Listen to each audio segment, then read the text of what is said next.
Hi guys, நீங்க டிஎன்யூஎஸ்எஃபி PC 2025 தேர்வை clear பண்ணணுமா? அப்போ உங்களுக்கான டெஸ்ட் பேட்ச் தாங்க இது கமெண்ட் டெஸ்ட் பேட்ச். இந்த கமெண்ட் டெஸ்ட் பேட்ச்ல என்ன இருக்க போகுதுன்னு பாத்தீங்கன்னா, ரிவிஷன் டெஸ்ட் 5 இருக்க போகுது, அதே மாதிரி ஃபுல் டெஸ்ட் 10 இருக்க போகுது. டோட்டலா 2500க்கும் மேற்பட்ட கேள்விகளை எழுதி பார்க்க போறீங்க. சோ இது நீங்க ஹார்ட் காப்பியே எழுதி பார்க்கணும். அதாவது ஹார்ட் காப்பினா என்ன? கொஸ்டின் பேப்பர் பிரிண்ட் போட்டு ஓஎம்ஆரோட உங்க வீட்டுக்கே அனுப்பிடுவோம். சோ அப்படி எழுதி பார்க்கணும்னா 400 ரூபாய் கட்டி ஜாயின் பண்ணா போதும். நீங்க இல்ல சார் நான் வந்து கொஸ்டின் பேப்பர் பிடிஎஃப் மட்டும் பாத்துக்கிறேன், வியூ பண்ணிக்கிறேன் அப்படின்றவங்க சாஃப்ட் காப்பியை 100 ரூபாய் கட்டி ஜாயின் பண்ணா மட்டும் போதும். சோ இந்த டெஸ்ட் பேட்ச் பிரத்யேகமா வரக்கூடிய பிசி 2025 தேர்வுகளை எதிர்நோக்கி psychology questions, current affairs questions and then வந்து ஜிஎஸ் கொஸ்டின்ஸ் வச்சு நாங்க ரெடி பண்ணி கொடுத்துருக்கோம். சோ இந்த கவன் டெஸ்ட் பேட்ச், கவன்னா என்னங்க? இலக்கை குறிவைத்து அடித்தல். அப்ப கவன்ன்ற அந்த இன்ஸ்ட்ருமெண்ட் வச்சு நான் ஒரு குறி வச்சு ஒரு இலக்கு அடைய போறேன். அந்த இலக்கு எதுங்க? இந்த வரக்கூடிய 2025 பிசி தேர்வு தான். சோ அக்டோபர் 6ஆம் தேதியில இருந்து ஸ்டார்ட் ஆகக்கூடிய இந்த டெஸ்ட் பேட்ச்ல நீங்க ஜாயின் பண்றதுக்கான கடைசி டேட் என்னன்னு பாத்தீங்கன்னா 25 செப்டம்பர் தாங்க. சோ செப்டம்பர் 25க்குள்ள ஜாயின் பண்றவங்களுக்கு தாங்க இந்த ஆஃபர் எல்லாமே கிடைக்கும். 400 rupees கட்டினா வீட்டுக்கே கொஸ்டின் பேப்பர், 100 rupees கட்டினா பிடிஎஃப் கொஸ்டின் பேப்பர். சோ இவ்வளவு கம்மி ரேட்ல இந்த கொஸ்டின் பேப்பர் உங்க வீட்டுக்கு தேடி வரப்போகுதுன்னா இந்த கமெண்ட் டெஸ்ட் பேட்சை மிஸ் பண்ண போறீங்களா? கூடவே கூடாதுல. சோ இமீடியட்டா எங்களுடைய டெஸ்ட் பேட்ச்ல எங்க வெப்சைட்ல போய் ஜாயினிங் லிங்க் இருக்கு. சோ ஜாயின் பண்ணிக்கோங்க, இந்த டெஸ்ட் பேட்ச்ல இணைங்க. இதை பத்தி எந்த டவுட்ஸா இருந்தாலும் கீழே டிஸ்பிளே ஆயிருக்கக்கூடிய இந்த கான்டாக்ட் நம்பருக்கு நீங்க தாராளமா கான்டாக்ட் பண்ணி கேளுங்க. அவங்க அதுக்கான டீடைல்ஸ் உங்களுக்கு கொடுப்பாங்க. சோ கமெண்ட் டெஸ்ட் பேட்ச்ல இணைஞ்சா கரெக்டா குறி வச்சு நம்மளுடைய பிசி கனவை அடையலாம். ஓகேங்களா? Thank you. Hi students, welcome to படை ட்ரெயினிங் அகாடமி. இன்னைக்கு நம்ம பிசி அல்டிமேட் சீரியஸ் உடைய அடுத்த எபிசோடு நம்ம பார்த்துட்டு இருக்கிறோம். ஓகேதா? பிசி அல்டிமேட் முழுவதுமாக யூடியூப் சேனல்ல போகக்கூடியது. ஃபுல்லா சோசியல் சயின்ஸ், சைக்காலஜி, அதுக்கப்புறம் பார்த்தீங்கன்னா மேக்ஸ், எல்லாமே பிசி இருக்கக்கூடிய மொத்த சிலபஸையும் ஒவ்வொரு டேயும் நம்ம ஒவ்வொரு கொஸ்டின்ஸா பாக்குறோம். ஓகேங்களா?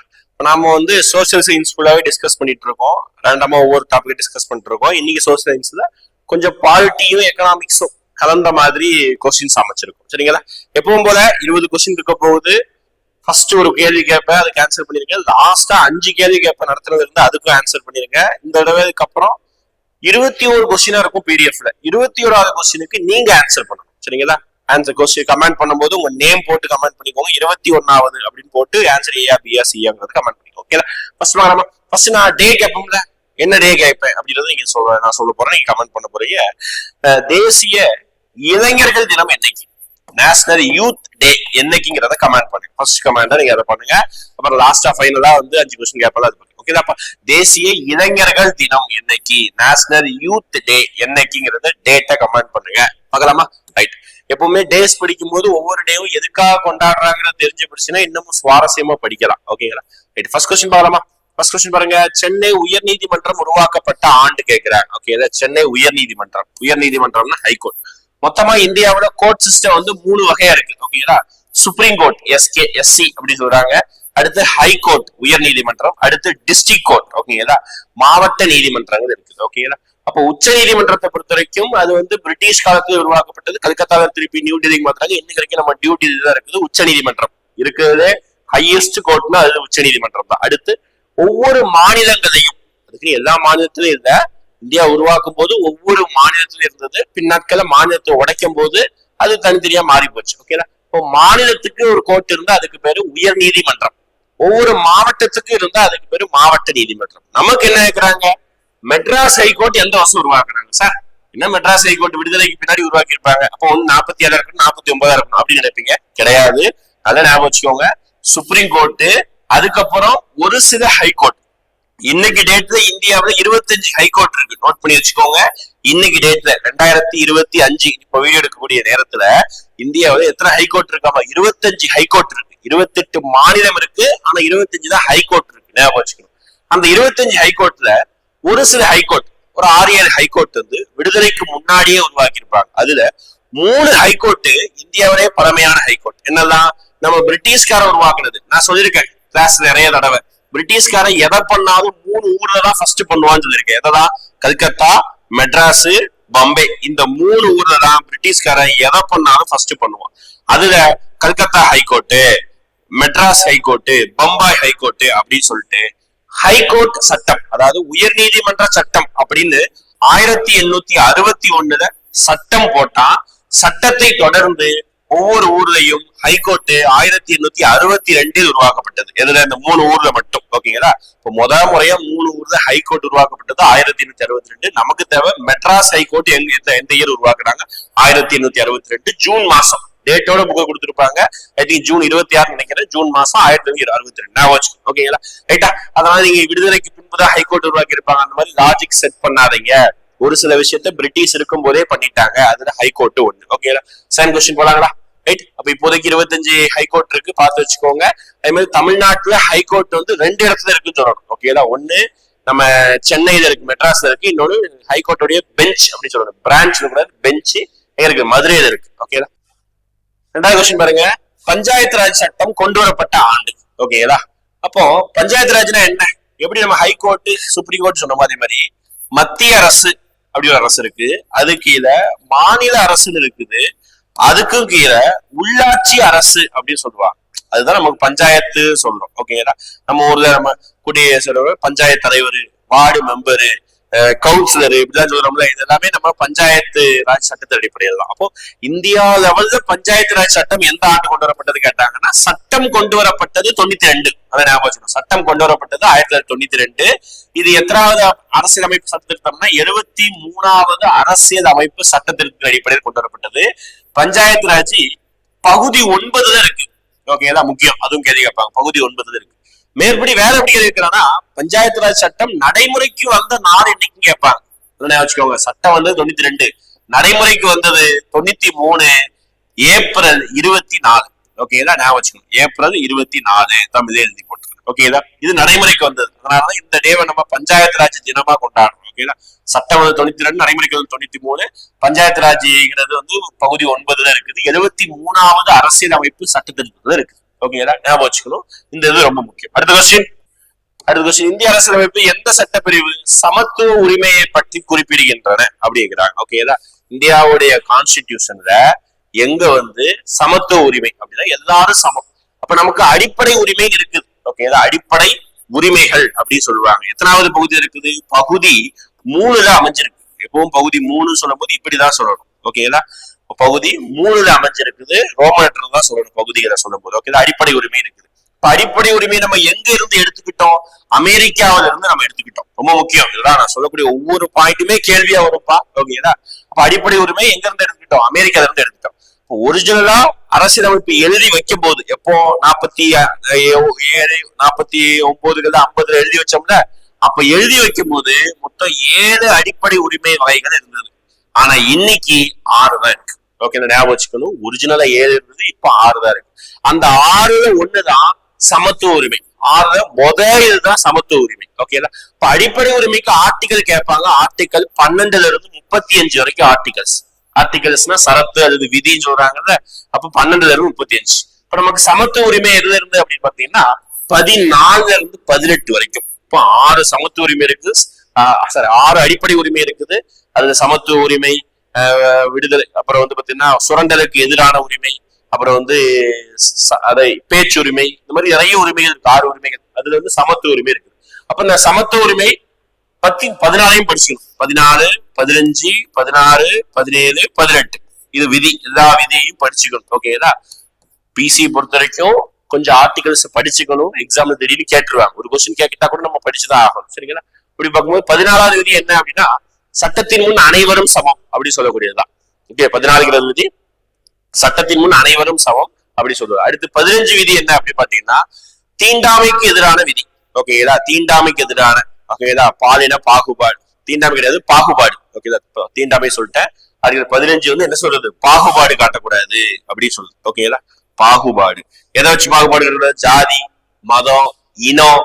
ஓகேங்களா, அப்புறம் வந்து பாத்தீங்கன்னா பாலினம், செக்ஸ் பேஸ்ட், இவன் ஆண் இவன் பெண், இந்த மாதிரி பாகுபாடு, யாரையும் ஒரு மனிதன் இன்னொரு மனிதன் பார்க்க கூடாது அப்படின்னு சொல்லிட்டு 15 சொல்லுது. அடுத்து 16 என்ன சொல்லுது அப்படின்னு பாத்தீங்கன்னா, வேலை வாய்ப்பு, எல்லாருக்கும் சமமான வேலை வாய்ப்பு இருக்கணும் அப்படின்னு சொல்லுது ஆர்டிகல் 16. ஓகேங்களா, அடுத்து ஆர்டிகல் 17 என்ன சொல்லுது? இதுலதான் தீண்டாமையை பத்தி பேசுது. ஓகேங்களா, தீண்டாமை கூடவே கூடாது, வார்த்தையை மட்டும் படிச்சுக்கோங்க, கீவேர்ட்ஸ், தீண்டாமை கூடவே கூடாதுன்னு சொல்லுது. ஆர்டிகல் 18 என்ன சொல்லுது அப்படின்னு பாத்தீங்கன்னா, ஆர்டிகல் 18 நமக்கு வந்து பாத்தீங்கன்னா, ஆர்டிகல் 18 டைட்டில்ஸ், பட்டங்கள் கூடாது. பேருக்கு முன்னாடி ராஜாத்தி ராஜா அந்த மாதிரி பட்டமோ அல்லது வேற ஏதாவது பட்டம் கூடாது. ஆனா படிச்சு வாங்கக்கூடிய பட்டம், மிலிட்டரியில வாங்கக்கூடிய பட்டம் மட்டும் நம்ம பேருக்கு பின்னாடி போட்டுக்கலாம். ஓகேங்களா, டாக்டர் அப்படி சொல்லலாம். ஓகேங்களா, டாக்டர் பட்டம் வாங்கலாம். மேஜர், ஜெனரல் அப்படின்னு சொல்லலாம். ஆனா வேற எந்த பட்டத்தையும் வச்சுக்க கூடாது. ஓகேங்களா? இதுதான் இந்த ஆர்டிகல் சமத்துவ உரிமையை பத்தி பேசுது. ஓகேங்களா? ரைட்டா? அடுத்து போலாமா? அப்போ அடிப்படை உரிமையை பத்தி பார்த்திருக்கோம், சமத்துவ உரிமையை பத்தி பார்த்திருக்கோம். அடுத்து பாருங்க, இந்தியாவில் காணப்படக்கூடிய கட்சி உரிமை ரொம்ப முக்கியமான கொஸ்டின். கண்டிப்பா இந்த மாதிரி கொஸ்டின் கேட்கலாம். அப்ப இந்தியாவில் என்ன வகையான கட்சி முறை காணப்படுது? மொத்த கட்சி முறையில 3 வகை நாடுகள் தான். ஒண்ணு ஒரு கட்சி முறைன்னு சொல்லுவாங்க, இன்னொன்னு 2 கட்சி முறை, இன்னொன்னு பல கட்சி முறை. இந்தியால என்ன இருக்கு நமக்கே தெரியும். இந்தியால எத்தனை கட்சி இருக்கு சார்? கட்சிக்கா சார் கொஞ்சம்? ஊருக்கு ஒரு கட்சி, ஜாதிக்கு ஒரு கட்சி, மதத்துக்கு ஒரு கட்சி, ஏன் தெருவுக்கு ஒரு கட்சியே இப்ப வந்துகிட்டு இருக்குது. அப்ப இந்தியாவுல பல கட்சி முறை. ஓகேங்களா? நிறைய கட்சிகள் இருக்கு. ஓகேங்களா? சரி, வேற என்ன எக்ஸாம்பிள்? ஒரு கட்சி முறைக்கு எது எக்ஸாம்பிள்? ஒரு கட்சி முறைன்னா சைனா ஒரு எக்ஸாம்பிள். சைனாலாம் பாத்தீங்கன்னா ஒரே கட்சி தான். ஓட்டு போடணும்னு ஒரு கட்சி தான் ஓட்டே போட முடியும். வடகொரியா ஒரு கட்சி முறைக்கு எக்ஸாம்பிள். இரு கட்சி முறைக்கு எக்ஸாம்பிள், பெஸ்ட் எக்ஸாம்பிள் அமெரிக்கா.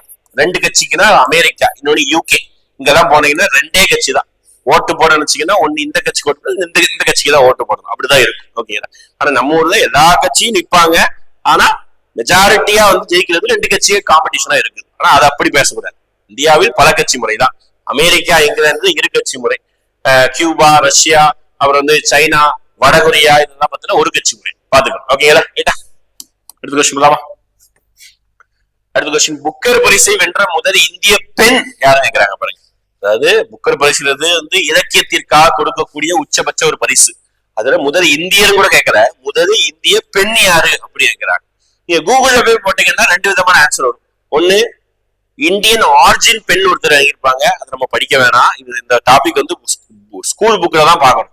நிறைய கொஸ்டின்ஸ்க்கு நிறைய பேர் கூகுள் ஆன்சர் பண்ணிட்டு, சார் கூகுள் ஒரு மாதிரி ஆன்சர் நமக்கு ஒரு மாதிரி கொடுத்துருக்கீங்க அப்படின்னு நினைக்கக்கூடாது. எப்பவுமே நமக்கு ஸ்கூல் புக் தான் ஆதாரம். அதை வச்சுதான் நம்ம எல்லா ஆன்சரும் எடுக்கணும். கூகுள்ல பல விதமான சோர்ஸை வச்சு அது கொடுக்கும். ஏஐ கிட்ட கேட்டீங்கன்னா அது ஒவ்வொரு விதமா கொடுக்கும். நம்ம ஸ்கூல் புக்கை தான் பார்த்து படிக்கணும். அப்படி பார்க்கும்போது புக்கர் பரிசு எதுக்காக கொடுக்கக்கூடியதுன்னு சொல்லிட்டு, இலக்கியத்திற்காக கொடுக்கக்கூடிய ஒரு மிகப்பெரிய விருது. அதை பெற்ற ஒரு முதல் இந்திய பெண்ணா அருந்ததி ராய். ரொம்ப ஃபேமஸான ஒரு ஆத்தர். ஓகே, புத்தக ஆசிரியர், ரொம்ப ஃபேமஸானவங்க. அந்த அருந்ததி ராய் தான் பாத்தீங்கன்னா இந்த புக்கர் பரிசை இந்திய பெண்ணா வாங்கியிருப்பாங்க. ஓகேங்களா? ரைட். அடுத்து மாநில அமைச்சரவை குழுவின் தலைவர் யார் அப்படிங்கிறாங்க. மாநிலத்துடைய ஸ்டேட்டோடைய அமைச்சரவை. ஓகேங்களா? அமைச்சர்கள் நிறைய அமைச்சர் இருப்பாங்கல்ல, நீதித்துறை அமைச்சர், ஓகேங்களா, உள்துறை அமைச்சர், அப்படி சொல்லி நிறைய அமைச்சர் இருப்பாங்கல்ல. அந்த அமைச்சர்களுக்கு ஹெட் யார் இருப்பா? முதலமைச்சர் தான்.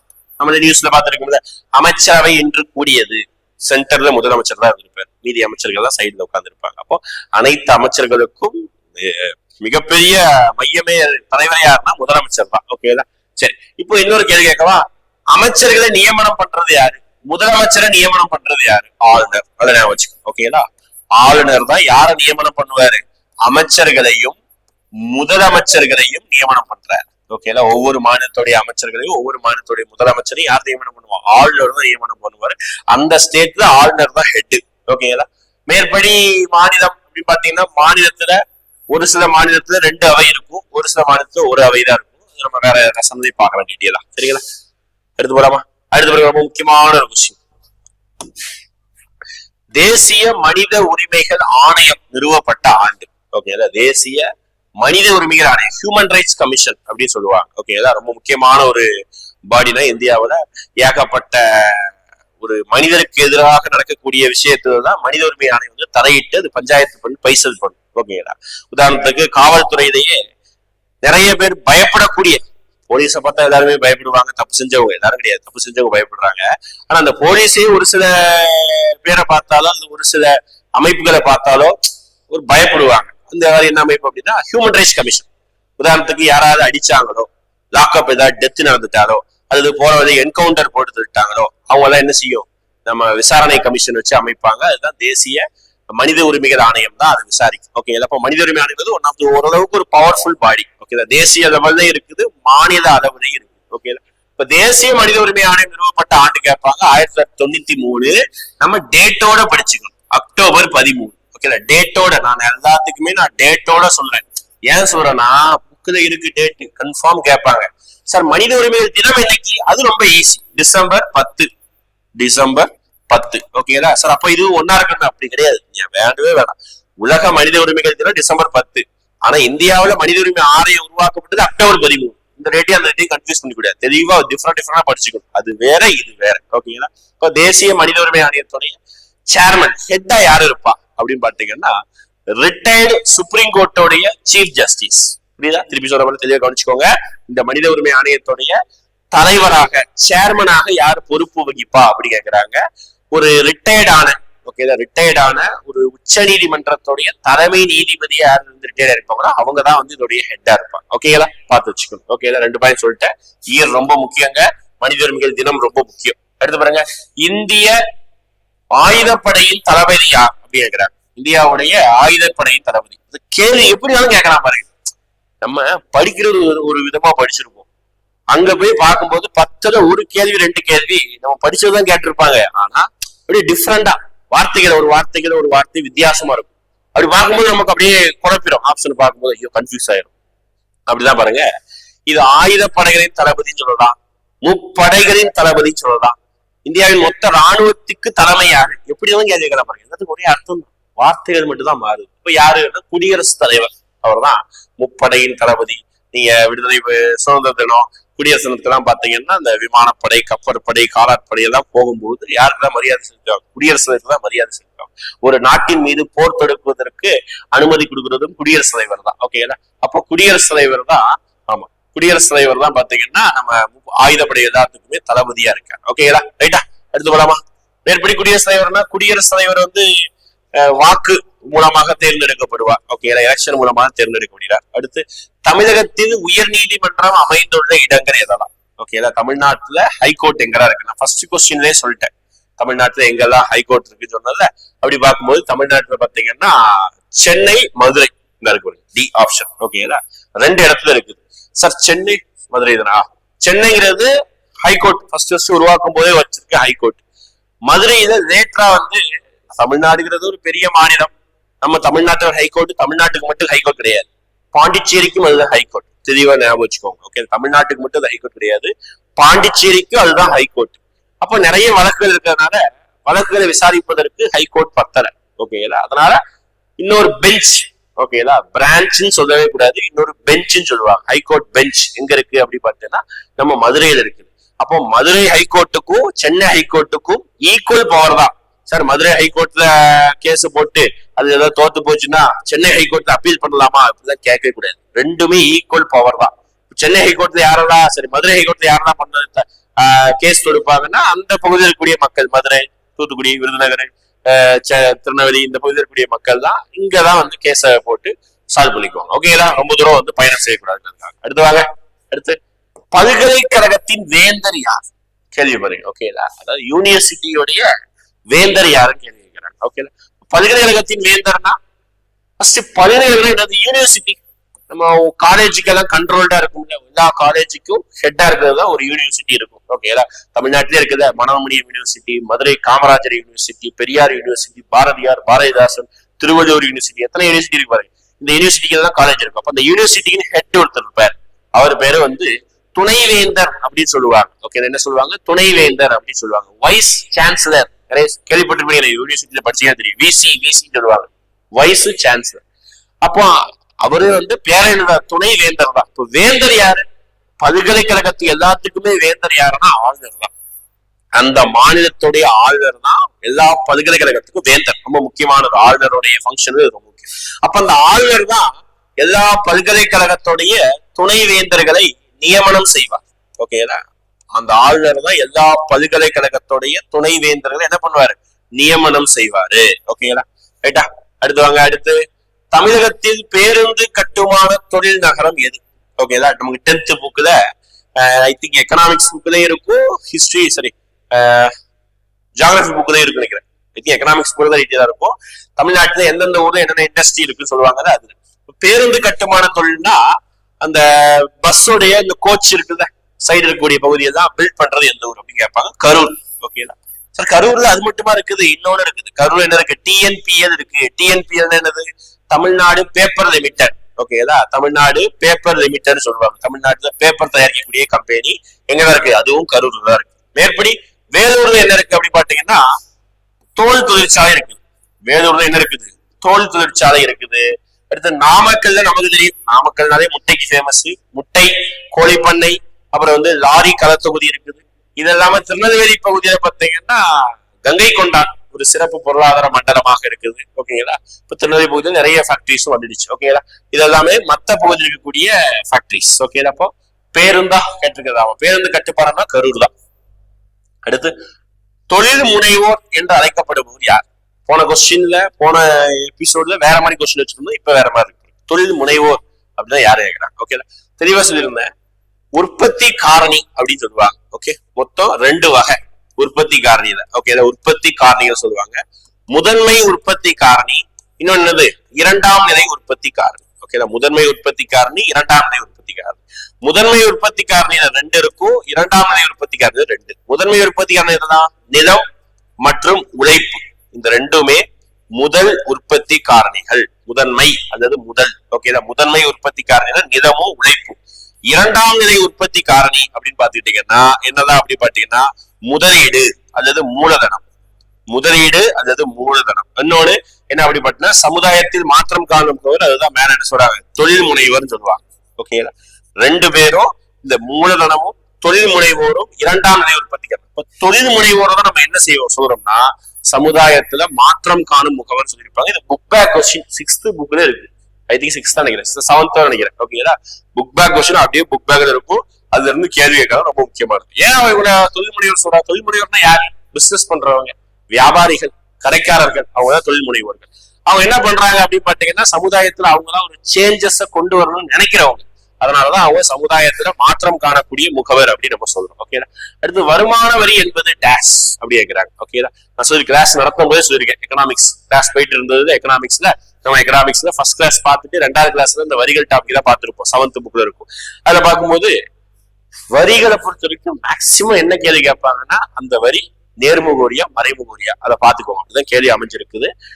ப்ரீவியஸ் இயர் தான் அப்படிதான் அமைஞ்சிருக்குது. இது மாதிரி வரிகள் வந்து மத்திய அரசு புக்கு தான், மாநில அரசு புக்கு தான் கூடுதலா படிச்சு வச்சுக்கோங்க. அப்படி பார்க்கும்போது வருமான வரி வந்து என்னது? டெபினிஷன் சொல்லுங்க. வருமான வரி என்னது? இப்போ ஒரு நபர் சம்பாதிக்கக்கூடிய வருமானத்துல ஒரு பகுதியை வரியா கட்டினா அதுக்கு பேர் தான் வருமான வரி. இப்ப நான் சம்பாதிக்கிறேன், நான் எவ்வளவு சம்பாதிக்கிறேன்னா அதுல ஒரு பகுதியை வருமான வரியா கட்டணும் அரசாங்கத்துக்கு, மத்திய அரசாங்கத்துக்கு போகுது. அப்ப நான் தான் கட்டுறேன், டைரக்டா நான் தான் என் அக்கௌண்ட்ல இருந்தா போகுது. அப்போ வருமான வரிங்கிறது ஒரு நேர்முக வரி.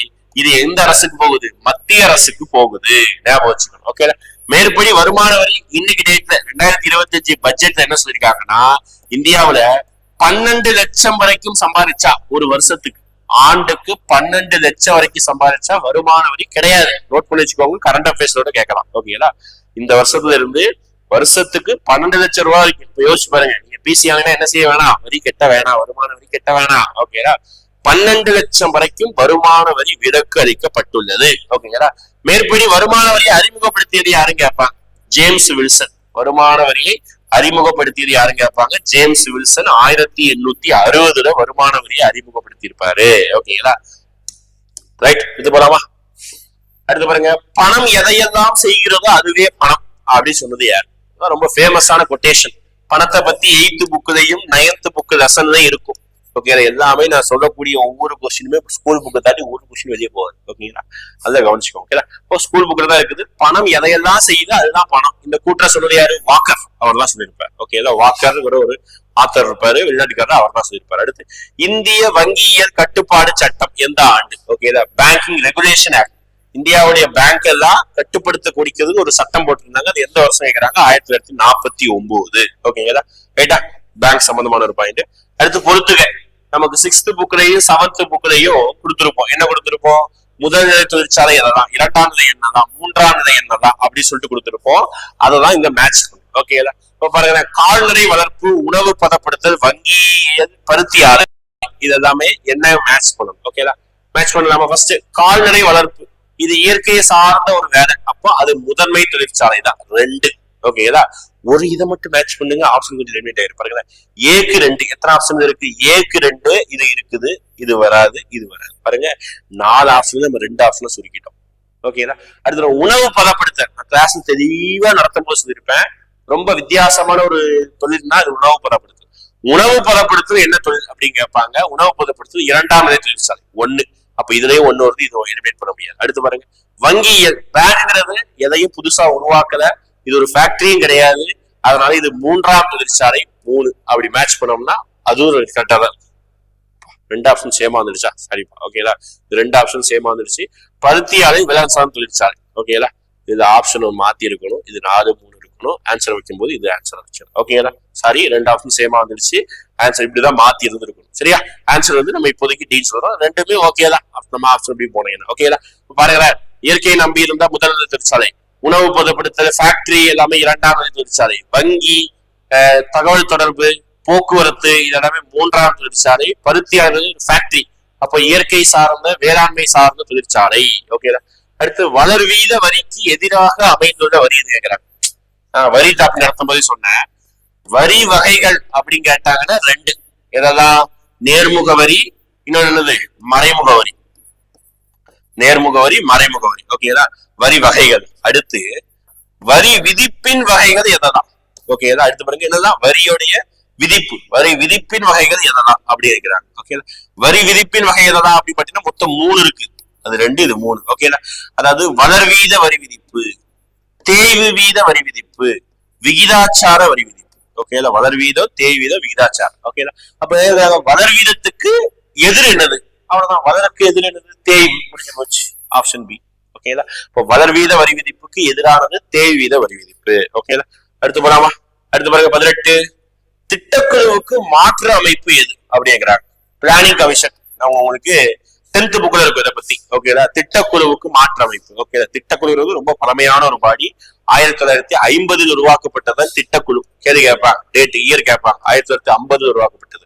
இந்த திட்டக்குழு நம்ம என்ன பண்ணிட்டோம்? 2014 திட்டக்குழு நம்ம ஒழிச்சுக்கிட்டோம், கேன்சல் பண்ணிட்டோம். அதுக்கு பதிலா மத்திய அரசாங்கம் என்ன சொல்லிட்டு, திட்டக்குழுவுக்கு பதிலாக நாங்க ஒரு புதுசா வேற ஒரு அமைப்பு கொண்டு வரோம். அந்த அமைப்புக்கு பேர் தான் நிதி ஆயோக் அப்படின்னு சொல்றாங்க. ஓகேல, இப்ப இந்த நிதி ஆயோக் எப்போ உருவாக்கப்பட்டது? 2015 ஜனவரி 1ஆம் தேதி உருவாக்கப்பட்டது. ஓகேங்களா, 2015 ஜனவரி 1ஆம் தேதி உருவாக்கப்பட்டதுதான் நிதி ஆயோக். சரிங்களா? ரைட்டா? ஞாபகம். திட்டக்குழுவுக்கு மாற்றாக தான் கொண்டு வரப்பட்டது. அடுத்த கொஸ்டின், பொதுத்துறை டேஷ் உடையது அப்படி கேட்கிறாங்க. ஓகேதா.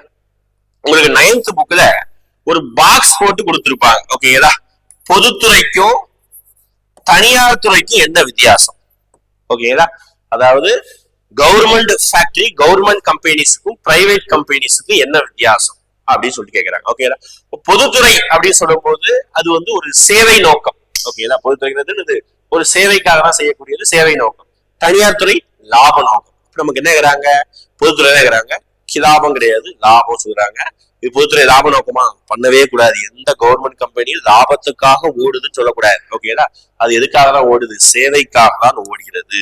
ஓகேடா. ரைட்டா? அடுத்து போலாமா? அடுத்து வங்கிகளின் தலைநகரம் எது? இந்த மாதிரி கண்டிப்பா நம்ம தமிழ்நாட்டில் கூடிய ஒவ்வொரு ஊர்லயும் ஒவ்வொரு ஃபேக்டரி இருக்குல்ல, ஒவ்வொரு இண்டஸ்ட்ரீஸ் இருக்குல்ல, அதனால ஒவ்வொரு ஊருக்கும் ஒரு நிக்நேம் இருக்கும். ஓகேங்களா?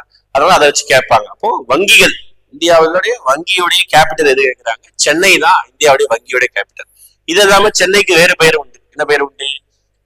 ஆசியாவின் டெட்டிராய்டு அப்படின்னு சொல்லுவாங்க சென்னைக்கு. ஏன் அப்படின்னா கார் உற்பத்தி அதிகமா இருக்கிறதுனால. அதே மாதிரி கோயம்புத்தூர்ல சொல்லுவோம் தென்னிந்தியாவின் மான்செஸ்டர் அப்படின்னு நம்ம சொல்லுவோம். ஓகேங்களா? அதுக்கப்புறம் வந்து மேற்படி அவ்வளவுதான். இந்தியா லெவலில் பார்க்கும்போது இந்தியாவுடைய வர்த்தக தலைநகரம் என்னன்னு கேட்பாங்க. இந்தியாவுடைய வர்த்தக தலைநகரம் என்ன கேட்பாங்க? அது வந்து மும்பை. ஓகேங்களா? ரைட்டா? அப்போ வங்கியில இருக்கணும்னா இந்தியாவுடைய முக்கியமான பேங்கோடைய கேபிட்டல் தான் அங்கதான் இருக்குது. ஐஓபி, இந்தியன் பேங்க் மற்றும் பல பேங்க்ஸ். ஓகேதா? வங்கி கேள்விப்பட்டிருக்கிறது IOB, Indian Overseas Bank, Indian Bank. அவருடைய கேபிட்டல் தான் சென்னையில தான் இருக்கு. அடுத்து லாஸ்ட் கொஸ்டின் நான் என்ன சொன்னேன்? கமெண்ட் பண்ண சொன்னேன். ஓகே, ஃபர்ஸ்ட் ஒரு டே கேட்டிருப்பேன், அது கமெண்ட் பண்ணுங்க. லாஸ்ட் கொஸ்டின் 21 கமெண்ட் பண்ணும்போது உங்க நேம் போட்டு கமெண்ட் பண்ணிக்கோங்க. உங்க கமெண்ட் எல்லாம் வரிசை கண்டினியூஸா ஃபாலோ பண்ணிட்டு தான் இருப்பேன். சரிங்களா? அப்ப 21 கொஸ்டின் போட்டு இந்த இதுக்கு ஆன்சர் என்ன அப்படின்னு தெளிவா வாசிச்சு பண்ணுங்க. இது கொஞ்சம் புரிஞ்சு சொல்லக்கூடிய கேள்விதான். சும்மா மனப்பாடம் பண்ணி தான் ஆன்சர் பண்ண முடியாது. ஓகே, புரிஞ்சு இதுக்கு ஏ பியா சியா டிங்கிறத கமெண்ட் பண்ணுங்க. லாஸ்ட் ஒரு 5 கேள்வி கேட்டா அந்த 5 கேள்வி கமெண்ட் பண்ணுங்க. கொஞ்சம் முதல் கேள்வி, வருமான வரி எந்த ஆண்டு அறிமுகப்படுத்தப்பட்டது? முதல் கேள்வி, வருமான வரி எந்த ஆண்டு அறிமுகப்படுத்தப்பட்டது அப்படின்னு கேளுங்க, சொல்லுங்க. அடுத்து ரெண்டாவது கொஸ்டின் வந்து பதப்படுத்துதல் என்ன துறையில வருது? அதை கமெண்ட் பண்ணுங்க. மூணாவது கொஸ்டின், பல்கலைக்கழகத்தின் வேந்தர்களை நியமனம் செய்வது யார்? கமெண்ட் பண்ணுங்க. மூணாவது கொஸ்டின், பல்கலைக்கழகத்தின் வேந்தரை நியமனம் செய்வது யார்? அதை கமெண்ட் பண்ணுங்க. அடுத்து நாலாவது கொஸ்டின், இந்தியாவில் பஞ்சாயத்து ராஜ் சட்டம் நடைமுறைப்படுத்தப்பட்ட நாள். ஓகேங்களா? இந்தியாவில் பஞ்சாயத்து ராஜ் சட்டம் நடைமுறைப்படுத்தப்பட்ட நாள். அப்படின்றத கமெண்ட் பண்ணுங்க. சரிங்களா? அடுத்து அஞ்சாவது கொஸ்டின் உங்களுக்கு வந்து எது சரி ஆமா ஒரு கேள்வி, எந்த ஊர்ல தோல் தொழிற்சாலை அதிகமா இருந்ததுன்னு சொன்னேன், அதை கமெண்ட் பண்ணுங்க. அடுத்த வீடியோல வந்து சந்திக்கலாம். தேங்க்யூ.